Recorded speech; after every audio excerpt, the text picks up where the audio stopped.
ಹಳೆಯ ಚಿನ್ನದ ಒಡವೆನ ಅಧಿಕ ಬೆಲೆಗೆ ಮಾರಬೇಕೆ? ಅಂದ್ರೆ ಆಟಿಕಾಗೆ ಕಾಲ್ ಮಾಡಿ 8880 ಅಟ್ಟಿಕಾ ಗೋಲ್ಡ್ ಕಂಪನಿ. ಇವ್ರ ಪ್ರಕಾರನೇ ಬೀದಿ ಬದಿ ವ್ಯಾಪಾರಿಗಳಿಂದ ಹೌದು ಪಾದಚಾರಿಗಳು 300 ಜನ ಸತ್ತೋಗಿದ್ದಾರೆ. ಅದಕ್ಕೆ ಬೀದಿ ಬದಿ ವ್ಯಾಪಾರಿಗಳನ್ನ ಅಲ್ಲಿಂದ ಹೊಡೆದು ಓಡಿಸ್ತೀವಿ. ರಸ್ತೆ ಗುಂಡಿಗಳಿಂದ ಇಷ್ಟು ಜನ ಸತ್ತೋದ್ರಲ್ಲ, ಹಾಗಾದ್ರೆ ಈ ರಾಜ್ಯ ಸರ್ಕಾರಗಳನ್ನ ಒಂದು ಪ್ರೂಫ್ ಕೊಡ್ಲಿ ನೋಡೋಣ. ಬೀದಿ ಬದಿ ವ್ಯಾಪಾರದಿಂದ ಸತ್ತಿದ್ದಾರೆ ಅಂತ ಪ್ರೂಫ್ ಕೊಡ್ಲಿಕ್ಕೆ ನೋಡೋಣ. All right, okay. ಬೀದಿ ಬದಿ ವ್ಯಾಪಾರಿಗಳನ್ನ ರೋಡ್ಗೆ ತಂದು ನಿಲ್ಸಿದ್ದಾರೆ ಸರ್ಕಾರ. ಇದು ತುಂಬಾನೇ ತಪ್ಪಾಗಿದೆ. ಯಾಕೆ ಅಂತ ಹೇಳಿದ್ರೆ ಅವರಿಗೆ ಮೊದಲನೇ ಒಂದು ಜಾಗವನ್ನ ಗುರುತಿಸಿ ಆಮೇಲೆ ಅವ್ರದ್ದು ಹೊಟ್ಟೆಪಾಡು, ಮಕ್ಕಳು ಮರೆ ಅಕ್ಕ ತಂಗಿಯರೆಲ್ಲ ಮಾತಾಡಿದ್ರು, ಅಣ್ಣ ತಮ್ಮಂದಿರು ಮಾತಾಡಿದ್ರು. ಅವ್ರಿಗೂ ಹೊಟ್ಟೆಪಾಡು ಇರುತ್ತೆ. ಅವರು ದಿನನಿತ್ಯ ದುಡಿಬೇಕು, ಅಲ್ಲಿ ಜೀವನ ಸಾಗಿಸ್ಬೇಕು. ಅದನ್ನ ಸರ್ಕಾರ ಗಮನದಲ್ಲಿ ಇಟ್ಕೊಂಡು ಅವರಿಗೆ ಮುಂಚೆನೆ ಒಂದು ಜಾಗನ ತೋರಿಸ್ಬಿಟ್ಟು ಆಮೇಲೆ ತೆರವು ಮಾಡಬೇಕಾಗಿತ್ತು. ಅಧಿಕಾರಿಗಳು ಯಾಕೆ ದೌರ್ಜನ್ಯ ಮಾಡ್ತಾರೆ ಅಂದರೆ ಹಿಂದ್ಗಡೆಯಿಂದ ಜನಪ್ರತಿನಿಧಿಗಳೇ ಅವರಿಗೆ ಅಷ್ಟೊಂದು ಪವರ್ ಕೊಟ್ಟಿರೋದು. ಅದರಿಂದ ಅವ್ರ ಅಧಿಕಾರಿಗಳು ಬಂದು ಅಷ್ಟೊಂದು ಅವ್ರ ಮೇಲೆ ದೌರ್ಜನ್ಯಗಳು ಮಾಡ್ತಾ ಇದ್ದಾರೆ. ಇದಕ್ಕೆಲ್ಲ ಸರ್ಕಾರನೇ ಹೊಣೆ ಮೇಡಮ್. ಅದಕ್ಕೆ ದಯಮಾಡಿ ಅವರಿಗೆ ಒಂದು ಜಾಗ ತೋರಿಸ್ಬಿಟ್ಟು ಅವರಿಗೆ ಒಂದು ವ್ಯಾಪಾರ ಮಾಡ್ಲಿಕ್ಕೆ ಅನುಕೂಲ ಮಾಡಿಕೊಡ್ಬೇಕು ಅಂತ ಸರ್ಕಾರನ ನಾವು ಕೇಳ್ಕೊಳ್ತಾ ಇದ್ದೀವಿ. ಕೃಷ್ಣ ಬೈರೇಗೌಡ್ರನ್ನ ನಿಜವಾಗ್ಲೂ ಅವ್ರ ಕಾಲಿಗೆ ಚಕ್ರ ಕಟ್ಟಿಕೊಂಡು ಈ ತೆರವು ಕಾರ್ಯಕ್ರಮವನ್ನ ಮಾಡ್ತಿದ್ದಾರೆ. ಧನ್ಯವಾದ ಹೇಳ್ತೀನಿ. ಯಾಕಂದ್ರೆ ಅವರು ತೆರವು ಮಿನಿಸ್ಟರ್ ಆಗ್ಬಿಟ್ಟಿದ್ದಾರೆ. ಪ್ರತಿ ಹಂತದಲ್ಲಿ ಅವ್ರು ಏನು ಅಮಾಯಕರನ್ನ, ಬೀದಿ ಬದಿ ವ್ಯಾಪಾರನ ಇಷ್ಟೊಂದು ಮಟ್ಟದಲ್ಲಿ ಮಾಡ್ತಿದ್ದಾರಲ್ಲ, ಅವರ ಪ್ರತಿಷ್ಠಿತ ಸ್ವಕ್ಷೇತ್ರ ಬ್ಯಾಟರಾಯನಪುರ, ಅಲ್ಲಿ ಅವರ ಪರಮಾಪ್ತರಾದಂತಹ ಚೇತನ್ನು ರಾಷ್ಟ್ರಪತಿ ಅವರ ಹೆಸರಲ್ಲಿ ಬಂದಂತಹ 32 ಕುಂಟೆನ ಒತ್ತುವರಿ ಮಾಡಿಕೊಂಡು ಅದನ್ನ ಯಾವಾಗ ತೆರವುಗೊಳಿಸ್ತೀರಿ ಸನ್ಮಾನ್ಯ ಕೃಷ್ಣ ಬೈರೇಗೌಡ್ರೆ? ಅದು ನಾವು ಕೇಳಬಾರ್ದು. ಯಾಕೆ ಕೇಳ್ತಿದೀವಿ ಅಂದ್ರೆ, ಬಡವರು, ಅಮಾಯಕರು, ಬೀದಿ ಬದಿಯವ್ರನ್ನ ಇವತ್ತು ಪ್ರತಿಯೊಬ್ಬರೂ ಎಲ್ಲಾ ಚಾನಲ್ ಅಲ್ಲಿ ಕೂತ್ಕೊಂಡು ನಿಜವಾಗ್ಲೂ ಅವ್ರು ಹೇಳ್ಕೊಳ್ಳೋ ರೀತಿ ನೋಡಿದ್ರೆ ನಮಗ್ ನೋವಾಗತ್ತೆ. ಪಕ್ಷಾತೀತವಾಗಿ ಮಾತಾಡ್ತೀನಿ ನಾನು.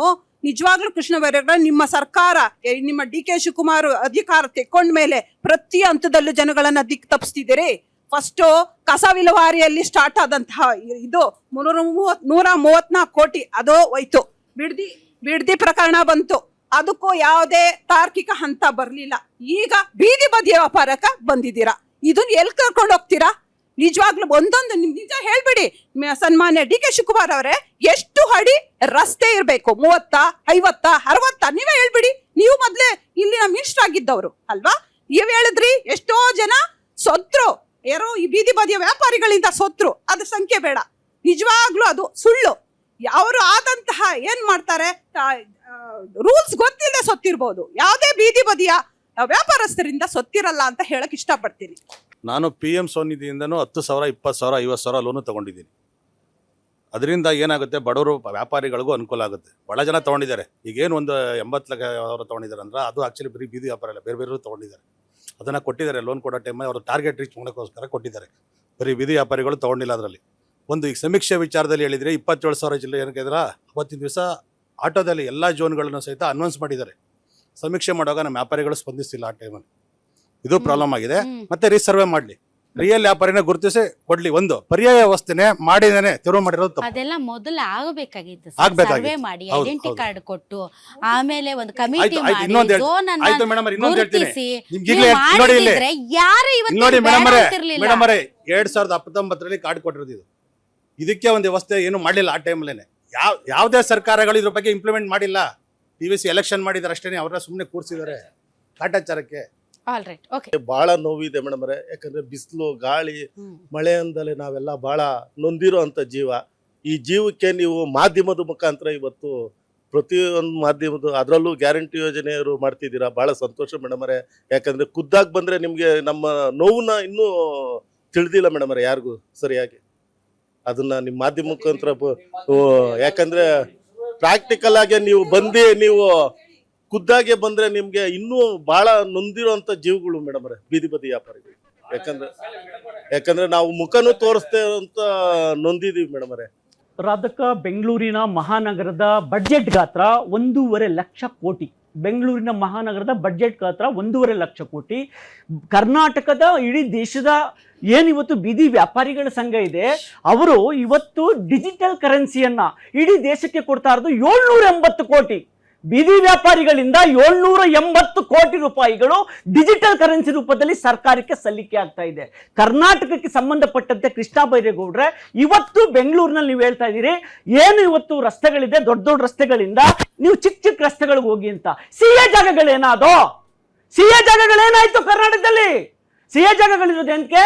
ಬೀದಿ ಬದಿ ವ್ಯಾಪಾರಿಗಳಿಗೆ, ದೇವಾಲಯಗಳನ್ನು ಕಟ್ಟೋದಿಕ್ಕೆ, ಸರ್ಕಾರಿ ಶಾಲೆಗಳನ್ನು ಕಟ್ಟೋದಿಕ್ಕೆ, ಈ ವ್ಯಾಪಾರವನ್ನು ಮಾಡೋದಕ್ಕೆ ಸಿಎ ಜಾಗಗಳು. ನಂಬರ್ 1 ಏನಾದೋ? ನಂಬರ್ 2, ಇವತ್ತು BDA ಬೆಂಗಳೂರಿನಲ್ಲಿ ಕಾರ್ನರ್ ಸೈಟ್ಗಳನ್ನ ಮಾಡ್ಕೊಂಡಿದೆ. ಏನು ಮಾಡ್ಕೊಂಡಿದೆ? 10 ಕೋಟಿ 20 ಕೋಟಿ ಹರಾಜಾಗ್ತೀರಾ ಕಾರ್ನರ್ ಸೈಟ್ಗಳನ್ನ. ಯಾಕೆ ಹರಾಜಾಗ್ತೀರಾ? ಬಿಡಿ, ಸಿಎ ಜಾಗಗಳನ್ನ ಬಿಡಿ. ನನ್ನಂತ ಬಡವರ ಮಕ್ಕಳಿಗೆ, ಇಲ್ಲಿರೋರಿಗೆ ಸಿಎ ಜಾಗಗಳನ್ನ ಬಿಡಿ, ಕಟ್ಟಿಯಲ್ಲಿ. ಇವತ್ತು ಬೆಂಗಳೂರಲ್ಲಿ ಇರ್ತಕ್ಕಂಥ, ಸಿಟಿಯಲ್ಲಿ ಇರ್ತಕ್ಕಂಥ ಅನೇಕ ಮಾರುಕಟ್ಟೆಗಳು ನಿಮ್ಗೆ ವಿಚಾರ ಗೊತ್ತಿದೆಯಾ? ಎಲ್ಲಾ ಮಾರುಕಟ್ಟೆಗಳು ಇವತ್ತು ಸರ್ಕಾರ ಅಡಮಾನ ಇಟ್ಟಿದೆ. ಯಾರಿಗಿಟ್ಟಿದೆ ಅಡಮಾನವನ್ನ? ಬ್ಯಾಂಕಲ್ಲಿ ಅಡಮಾನಗಳಿದೆ. ಯಾಕೆ ಇಟ್ಟಿದ್ದೀರಿ? ಸಹಾಯ ಮಾಡಿದ್ರಿ ಇವ್ರಿಗೆಲ್ಲ? ಬ್ಯಾಂಕಲ್ಲಿ ಅಡಮಾನ ಇಡ್ತೀರಿ ಮಾರುಕಟ್ಟೆಗಳನ್ನ. ದೆಹಲಿಯಲ್ಲಿ ನಡೆದಂತ ಹೋರಾಟದಲ್ಲಿ ಇದೇ ರಂಗಸ್ವಾಮಿ ಅವ್ರ ವಿಚಾರ ಗೊತ್ತಿದೆ.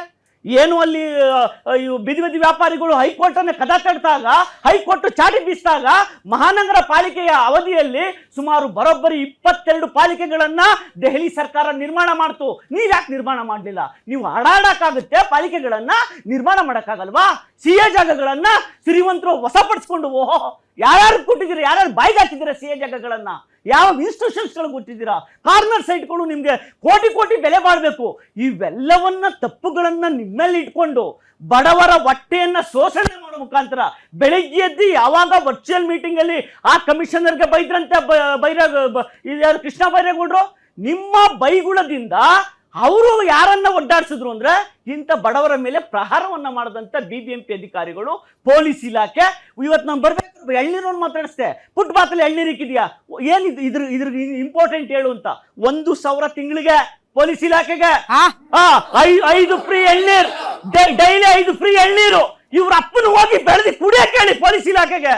ಬಡವರ ಹತ್ರ ಬಂದು 5 ಎಳ್ನೀರು ಕುಡಿಯೋದಲ್ಲ, 1,000 ಕಿತ್ಕೊಳ್ಳೋದಲ್ಲ. ಹೂವ ಮಾರೋರ ಹತ್ರ ಹೂವ ಇವತ್ತು 5 ದಿವಸ ಇರುತ್ತೆ, ಹಾಳಾಗೋಗುತ್ತೆ 6ನೇ ದಿವಸಕ್ಕೆ. ಇವೆಲ್ಲವೂ 100 ಸಮಸ್ಯೆಗಳಿಂದ ಇವತ್ತು ನಮ್ಮ ಬೆಂಗಳೂರು ಇವತ್ತು ಸರ್ವನಾಶ ಆಗೋಕ್ಕೆ ಕಾರಣ ನಾವು, ನೀವು ಕೃಷ್ಣ ಬೈರೇಗೌಡ್ರೆ. ಇದನ್ನ ವರ್ಚುವಲ್ ಮೀಟಿಂಗ್ ಅಲ್ಲಿ ಹೇಳಿ. ಯಾರು ಬಡವರು ಎಷ್ಟೆಷ್ಟು ಬಂಡವಾಳ ಹಾಕಿದ್ದಾರೆ ಲೆಕ್ಕ ತಗೊಳ್ಳಿ. 800 ಕೋಟಿ ರೂಪಾಯಿ ಡಿಜಿಟಲ್ ಕರೆನ್ಸಿ ತಗೊಳ್ತೀರಾ ನೀವು ಬೀದಿ ಬದಿ ವ್ಯಾಪಾರಿಗಳಿಂದ. ಇವ್ರಿಗೆ ಒಂದು ಪಾಲಿಕೆ ಮಾಡಕ್ಕಾಗಲ್ವೇನ್ರಿ?